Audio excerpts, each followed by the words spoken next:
Hello and welcome to the Prepping Report. On this edition of the Prepping Report, we're going to do a book review on 299 Days. This is a series of books by Glen Tate. He's been featured on the Survival Podcast. So far, at the time of this video, there's only 4 books out. The first book is The Preparation. You've got The Collapse, The Community, and The Stronghold, which I still got about 100 pages left in reading this. This is a great series of books. I've really enjoyed reading them. One of the great things about reading fiction books, especially in the survival/collapse genre, is that they're great to read, but they're also very informative. They can be just as good as a book on how to prepare, what food to buy and how to buy it.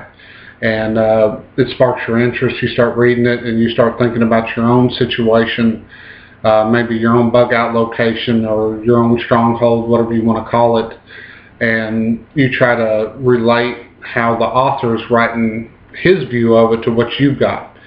And there's a lot of times in various books that I've read that I picked up on ideas that I'm going to incorporate now into my place. Even if you don't, they're still very, very interesting to read. They're all good reads. So, in these books, he also covers a wide variety of topics. Not going into it, I'm not going to spoil the series of books for you. I don't want to do that. I've enjoyed reading them and I wouldn't want to ruin it for anybody else.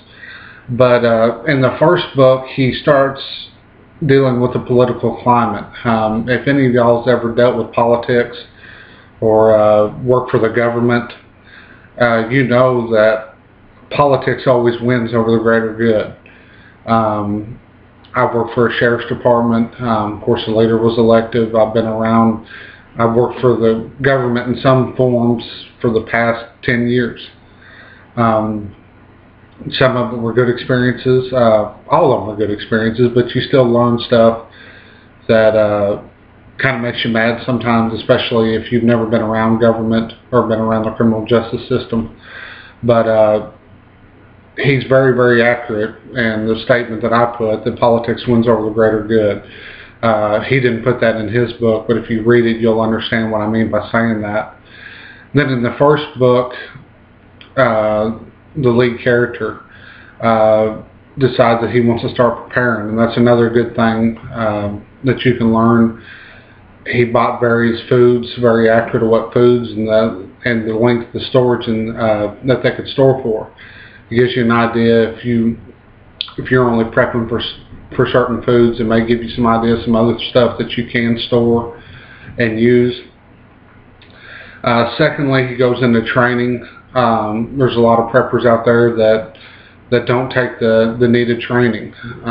Luckily in this book, his wife was an ER doctor, so that takes the medical training out of it, but there's still a lot of tactical training, shooting, moving, but he also goes into another very important thing, is armorer's training.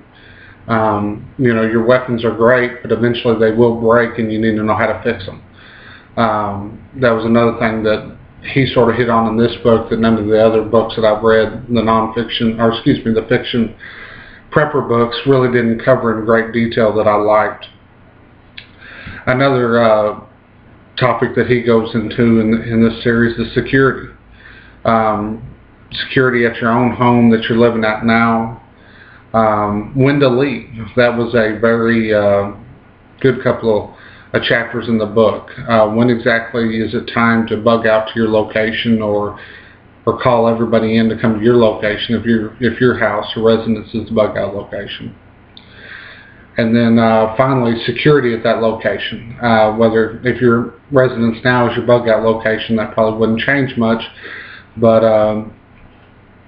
in this it does. When he gets out there, he has to go through change the security up a little bit. Another great thing to think about that he brings out in this book is communications. If you live in a community you're going to want to know what's going on in your community. There's various communication abilities out there, from Citizens Band radio to ham radio to Marine radio. He delves into that a little bit, gives you some good ideas and maybe where you can upgrade your preps at. And finally, of course, like I said, this is book 4 in a 10-part series. One of the things that I've really picked up on and liked is how to turn a community into a survival community. You may prepare, your neighbors may not. When it comes down to if something bad happens, or even if a disaster happens, you're going to have to band together with your neighbors, whether you want to or not. They're going to be there, and it just gives you some ideas of basically how to win people over. I don't know if that was the best terminology to use, but he goes into building a community up with various people in various roles. And it'll give you some ideas about people that you may know and what role that they can fill in a post-collapse community. I know we all want to wear the S on our chest and be able to do everything, but it's not going to happen. There's only 24 hours in a day, and there's a lot of jobs to be filled, especially in a post-collapse society. And he gives you a lot of different ideas and a lot of different roles, and maybe you can think of people in your own life that they would be good at doing that. This book series so far, I'm very, very impressed with it. This is a series of books. If you have somebody that you know that loves to read, but is on the not thinking about preparing yet, maybe is on the borderline scenario, I may start stocking back some food. Give him this series of books. I think it'd be a good eye-opener. His pre-collapse, the way the government's running, the way the economy's going, is a lot like what's happening today.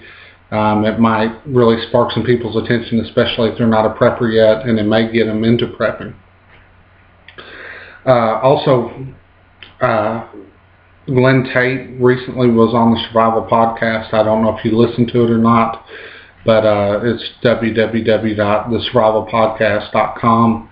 If you go to it, it's the week of excuse me, the week of December 12, 2012. The author was on the Survival Podcast. It was a good interview. They go into the books and gives you some more ideas better than what I have to say. Thank you.